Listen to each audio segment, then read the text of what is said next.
សួស្តីបងប្អូននៅក្នុង Facebook ទាំងអស់គ្នាវិលមកជួបគ្នាវិញជាមួយនឹងវីដេអូថ្មីៗដែលតាក់ទងទៅនឹងចំណេះដឹងអំពីទូរស័ព្ទដៃរបស់យើងហ្នឹងហើយសម្រាប់ប្រហែលថ្ងៃមកនេះគឺខ្ញុំបានធ្វើវីដេអូជូនបងប្អូនទាំងអស់គ្នាគឺដោយសារតែខ្ញុំនឹងជាប់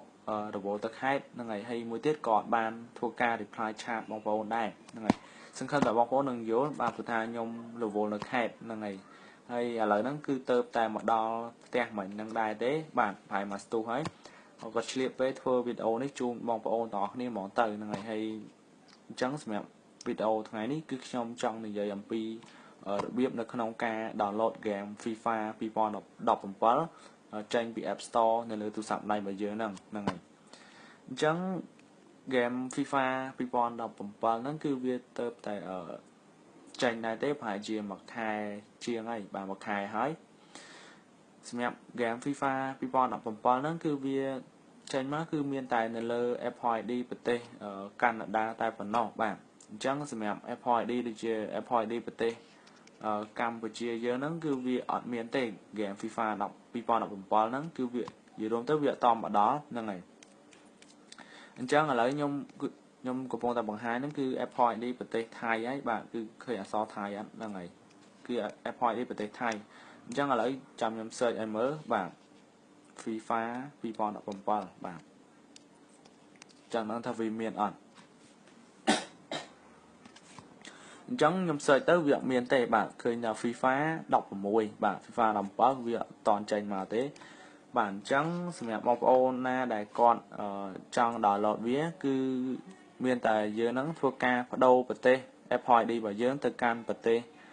កាណាដាបាទពីប្រទេសដូចជាប្រទេសកម្ពុជាហ្នឹងទៅកាន់ប្រទេសកាណាដាពីប្រទេសថៃទៅកាន់កាណាដាឬក៏ប្រទេសដទៃទៀតបាទ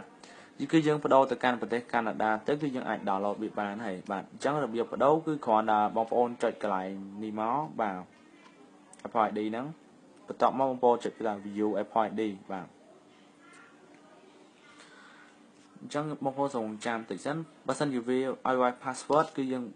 វាយមកបើសិនជាអត់ទេគឺអត់មិនវាយក៏បានដែរបាទឥឡូវវាលោតឲ្យយើងវាយអញ្ចឹងខ្ញុំសូមដាក់ password បាទ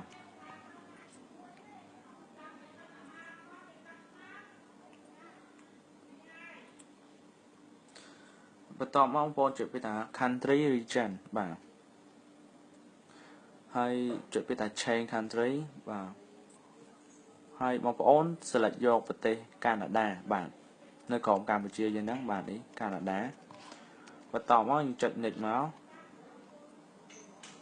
ហើយបងប្អូនអូសចូលមកក្រោមរកពាក្យថា agree ហើយចុច agree ម្ដងទៀតហ្នឹងហើយ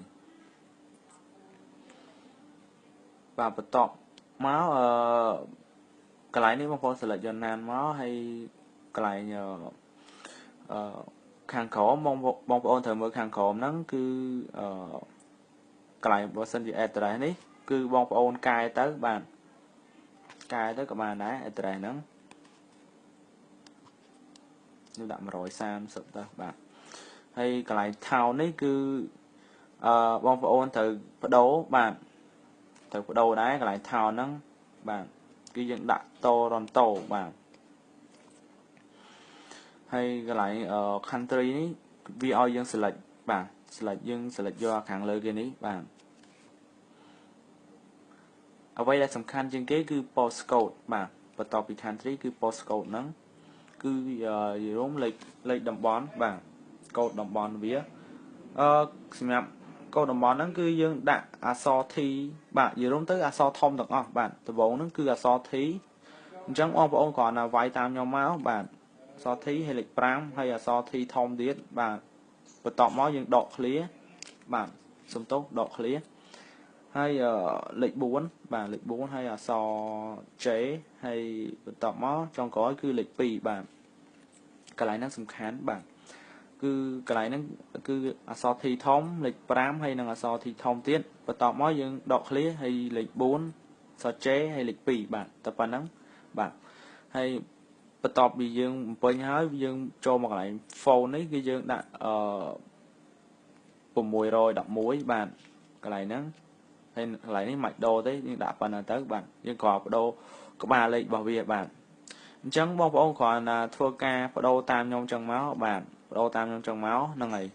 đầu cái town country hay là postcode hay trong khối cứ lấy tụ sáp của bà lấy bạn cứ ông còn là ở đâu đã tam trong chân máu cứ dương ai chơi mà này mà và tỏi bị dương ở đâu hết dương chạy này tới chạy này ní bạn trắng dương lòng trăm bây giờ sần này ở bị đã tha congratulation trong bên đây là dương ai ở đâu bị bàn hay bạn ở đâu ép đi năng ba này này ở đâu tế này chẳng bắt đầu bị bom ôn chạy đạn tới bạn hay viên năng thua ca reload ở dưới này bạn thua ca ở đâu tê ở dưới này bạn chẳng là nó cứ đã sao là internet nhóm mình slow trong việc toàn bài reload ở đầu áo bạn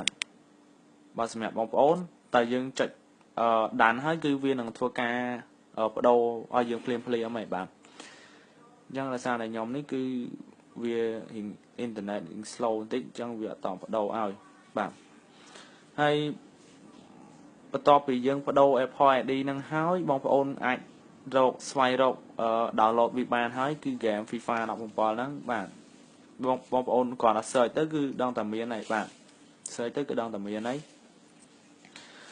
bạn chẳng nhom miền tập ban tế nó không ca đặc biệt là bắt đầu với Apple đi đam mê download game FIFA đọc một bò lắm năng này chẳng số bong ôn chui chạy subscribe chạy share video mới nè bạn trà phóng bạn chạy lại bạn trà phóng bạn ở côn mèo ca số nào video mới nè bạn